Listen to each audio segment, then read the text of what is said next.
Hello, viewers.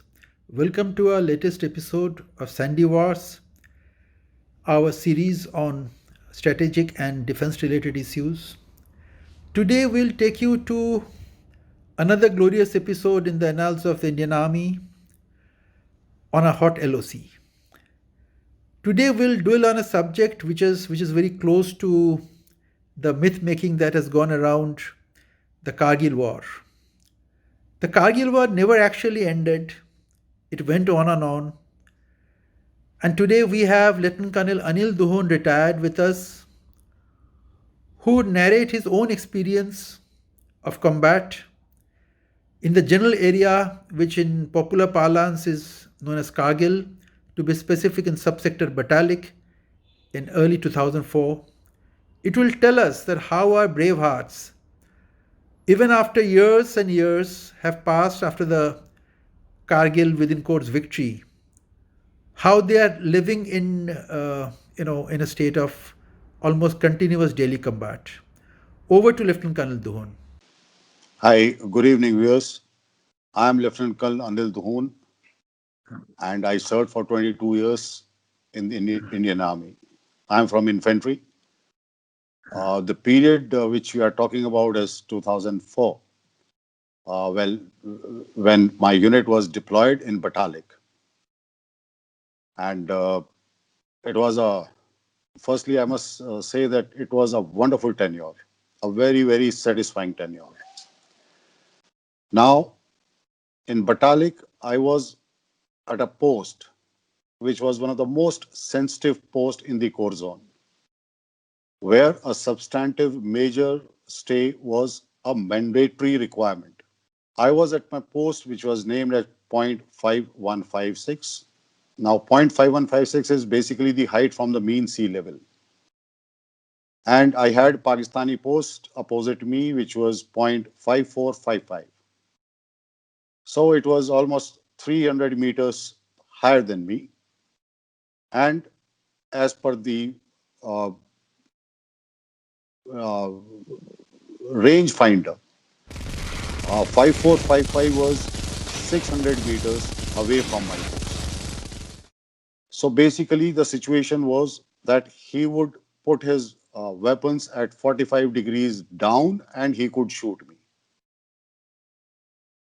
So at 5156, there was no day movement whatsoever under any circumstances, unless, of course, it is heavy fog and they can't see us and we can't see them. Yes, those times, yes.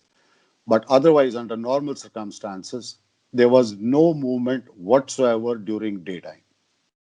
All movements, everything used to be only after sunset and before sunrise. Now, in the first week of Feb, the Pakis, the enemy opposite our post, they came down on a spur. Now, spur is a finger which runs from top and it slants down, and the distance could be anything 400, 500, 700, 1,000 meters also. And this spur from 5455 used to come towards our side. On the end of this spur, we had our another post, which was a smaller post. And the second spur, which used to run from 5455, used to come to our left or the other side. And Pakistanis, they had another post at the fag end of that spur. So basically 5155 or 5156, sorry, it was dominated from two ends from Pakis and dominated by observation and fire both. So what we used to do is we used to put our weapons on certain points. We call it fixed line, and in which we used to aim that weapon at that point, put that range, and we used to load the ammunition in the weapon, so that in case in the hours of darkness, if we need to open fire, then we don't have to aim at the enemy. We wait for the enemy to reach that point and open fire and the fire would be absolutely effective. So, in the first week of Feb, we realized that there is some movement from Pakistani post on the spur, which used to be coming onto our right side. The same spur on which we had one small post at the fag end of it. So we had already put our medium machine gun on a certain point, and we were waiting for the enemy to reach that point. We could see their movement through HHTI, that is handheld thermal images. And once they reached that point, we opened fire. Fire was accurate, fire was effective. There was no retaliation at night time from the enemy side. Things became quiet. We did not see any more movement throughout the night on HHTI. Sir, All, if I can just interject here before you proceed, what do you think was the objective of this patrol? What were they aiming to get at? most probably, they wanted to come down on the spur and establish another post, a small post, so that they could dominate our smaller post, which was there at the fag end of the spur. And also, they could see, like if they erect a post there, then they were able to see our rear end of the post, which is quite sensitive because that is the administrative line. Uh, had they come and had they established that smaller post, they could have interfered with our movement even at night times. They could have cut off your post. Uh, Not exactly cut off, but they could have definitely interfered with our administrative move because all the movements were happening at night. So if we had handled thermal images, even they have night vision devices and night vision thermal images. So they would have definitely interfered with our nighttime movements. So it was quite sensitive that way. And you said this post was in the entire 14 core area, a very, very critical post which required a substantial measure to be posted. You Yes, had 15, right, sir? 15 men with you. I had 15 boys with me. That time I was the company commander of my company, and that was Okay, the sir. company headquarter as well. Oh, it was a company headquarter, that Yeah, post. yeah. Okay. So, why was the post so critical? The post became critical because of certain follies which happened during Kargil war. The ceasefire was announced abruptly, not realizing that our forces are still not able to reach the watershed heights. And when it was announced, like it was a political decision for the ceasefire, it was not a military decision. Probably, if political decision could have waited for another 5 to 7 days, Indian army troops would have reached the watershed heights. And once we were sitting on the watershed heights, then we would have been able to see behind the skyline into the Pakistan. But here, what happened? Wherever the troops reached, ceasefire was announced, and like, of course, army could not move forward thereafter. So wherever we reached, we held those positions, whether it was small, high, dominating, not dominating, but we stayed put there. And 5156 happened to be one of that. It So, became critical. It militarily be, didn't make, I'm sorry, come again. so militarily it didn't make sense holding that post. It was forced upon us, right? No, I would not say that. It was forced upon us, but yes, political decision was taken prematurely, I would say. No, I mean Uh, militarily that post was not a very secure, tenable post. You mean No, tactically? see, as an infantry officer, I would not say that it was not tenable. It was very well tenable, or if it was not tenable, then I need to hang my boots and do something else. I have to make it tenable. Whatever decision, political decision has been taken, now we have to prove it right, whatever be the case. And let me tell you that we did pretty well. Like we did not suffer a single casualty, single injury, no bullet injury, not even a scar on any of my boys. But we downed their people. And I think that's quite creditable. Yes, sir. So when we shot these people and early morning, the snowfall started. So if there were any telltale signs of those boys falling or skidding down, we could not see them because they got obliterated because of the fresh snowfall. We reflected the same in the next day morning situation report, which we sent to our headquarters. As far as the casualties are concerned, we were not sure, so it was not mentioned also because neither we could see anything coming our side of the spur, nor we were sure if somebody has fallen on the other side of the spur. So it happened in the month of July then when we got information that uh, GHQ of Pakistan has contacted the MO of Indian Army and they requested for a flag meeting.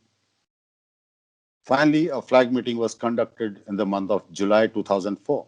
And when I spoke with their company commander on the radio set, Ilyas, he right? informed me, sorry, His name was Ilyas. His name was Ilyas. I'm sure it was a fake name because even my name was fake. But Okay. yes, he was Major Ilyas, so to say. So he confirmed that there were a few boys who have slipped and fallen.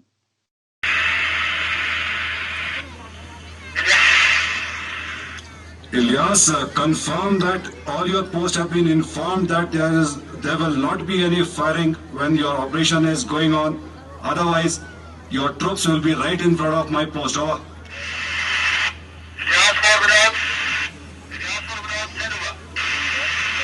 Ilyas, you can commence your search. You can commence your search. Over. Thank you very much. Out. Yes, for Vinod. The dead body is too heavy. As you can see, their speed is too slow. If you comment, could we send 4 more people to help them out? Over. Roger, you may send, but they will be empty-handed and they will not be carrying any weapon. Over. Yes, for Vinod. Thank you very much. They will not carry any weapon. Over. So I asked him that when did it happen? And he says it happened quite some time back in the month of January and February, somewhere around that time. And because of the heavy snow and all those things, we could not retrieve the body. So we would like to retrieve the body. So this flag meeting was for 72 hours. And they came down, they dug up the entire snow, they retrieved few bodies. Later on, uh, two bodies were still left. They could not find those bodies. Then they waited for another 15, 20 days. Then again a flag meeting was conducted. And then they, when the snow had melted, that is the time when they could see the body lying there. And then they picked up those bodies and then they took those soldiers back. Five of them, right? Five of them. Total five of them. Okay. So there was the entire patrol wiped out. Yeah. And Okay. till 2005 March, I was there. From that day incident or that night incident till March 2005, those buggers, they never, dared to come onto the spur towards our side thereafter. Not even once. Not even once. Sir, though, so after you wiped out the patrol, next day, once you sent the sit rep, there was the attempted retribution, right? The Pakistanis attempted revenge. Ah, see, it is something called while being there, it something becomes a daily routine kind of a thing. So it is basically in military terms like it is called fire assault. So Pakistanis, they conducted a fire assault. It started somewhere around 6:15 in the morning. We were expecting, we were anticipating. So 15 boys with my like myself and my radio operator, like we all had pre-nominated places where we would dig in because there is only one fighting bunker on top and not everybody would be in that fighting bunker. So we had various places like foxholes and under the boulders and behind the boulders. Like you name it, and we would, like, we had improvised our hiding, So this fire assault started at about 6:15 in the morning, and the damn thing continued till the sunset. Entire day, not a boy could move out, even to go for a leak, or even to have a glass of water or tea. There nothing, absolutely nothing. If somebody was feeling heavy in the bladder, the option was either to control it or to do it in the pants, because there was no way one could move out, and it was a pretty clear day that day. So it is medium arty, sir. The It barrage was was from. all kind of fire. We had RPGs coming on us. We had field guns coming on us. We had small arms fire coming on us. Like, it was a continuous till for 12 hours at a My God. stretch. And 2 years I was there, and this day was the worst, actually, the worst. And it left us with a huge education value, and that is that if we plan well, then we can survive an assault of that nature. But yes, we have to give time and plan ourselves well, better that way. So the deployment was planned by you, sir? No, deployment was planned by our predecessors, that was the previous unit. But yes, we did improve upon the defenses, the routes, those kind of things, and which is an ongoing process. So because if something went wrong, the entire post could have been wiped out. You said they pulled out all stops, RPG, medium arty, machine gun, This, everything. uh, Sandeep, would you believe it that my top bunker, or the bunker which was there on the top, the fighting bunker, the lone bunker, it had 27 RPG hits. And mind you, that bunker stayed, because when there was a 3 day flag meeting period which was available to us, I accumulated boulders. These locals, they cut the stones and make brick kind of a, or a square kind of a block to make walls and all. So I had employed five of them who made these bricks, and we put them in front of our bunker. So the bunker front wall was about 2.5 meters in width.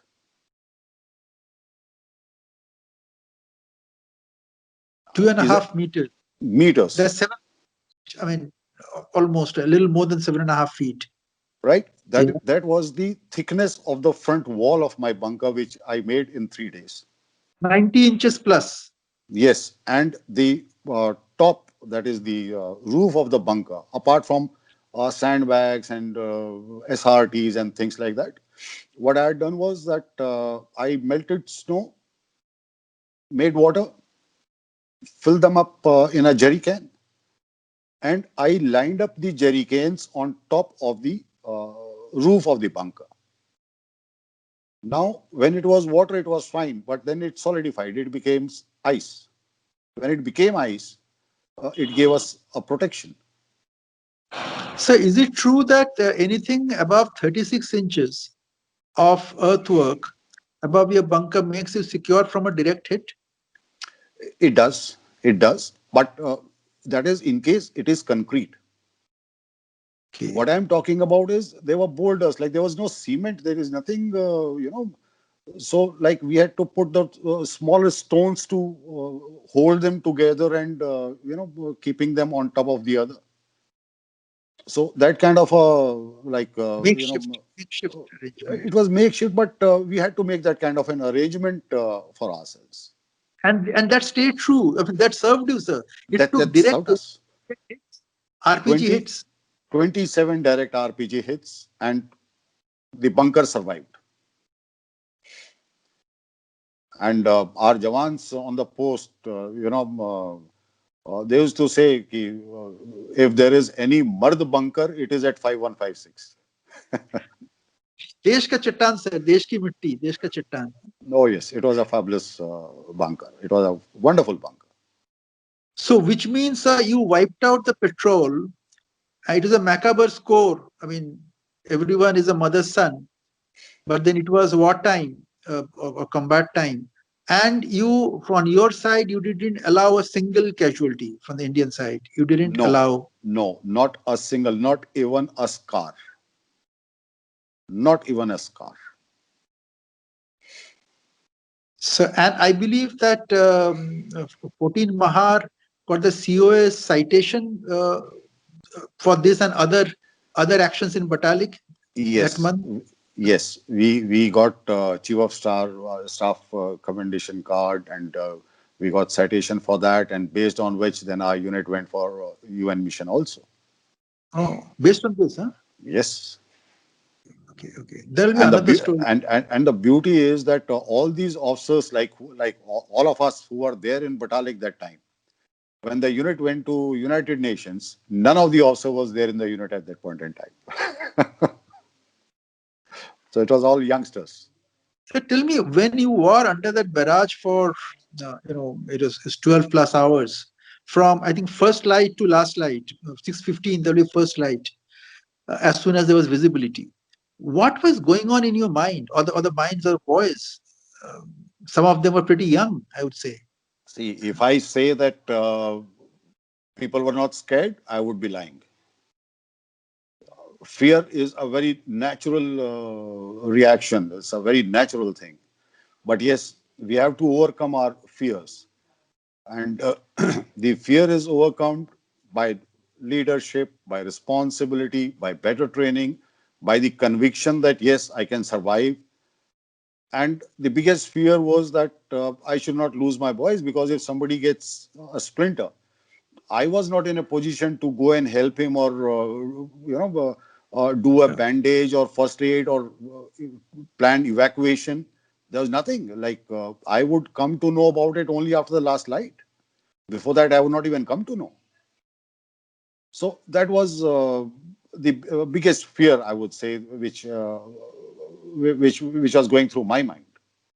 And so you climbed that height, 5,156, 5,156 meters, with after a twin surgery in your knees ligaments, right? I broke my ligaments,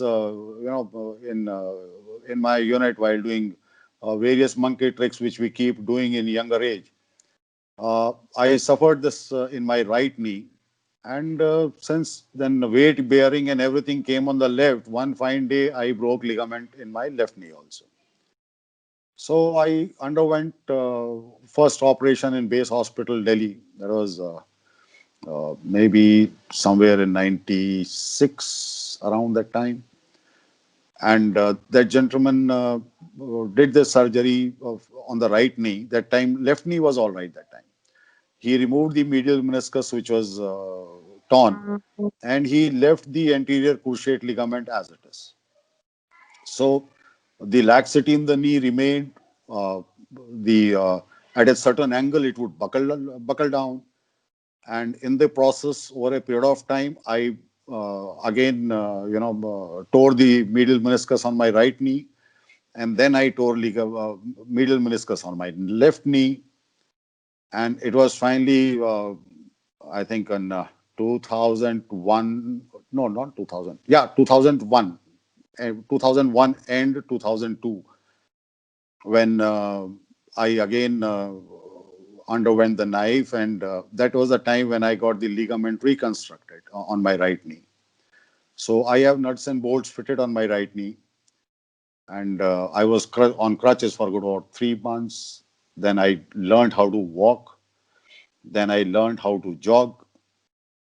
And when the battalion movement came for Batalik, they posted me out of the unit.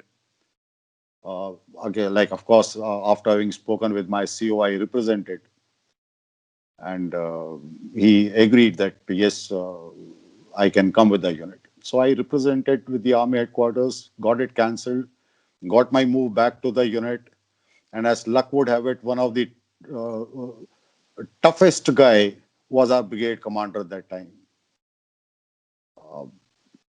That time, Brigadier H.S. Panag. Sorry, Brigadier H.S. Panag. So he he was was the the brigade brigade commander. commander. He was the brigade commander when I met him for the first time. instead of looking me on my face, he's looking at my knees and he says कि तू लंगड़ा यहाँ पे क्या करेगा?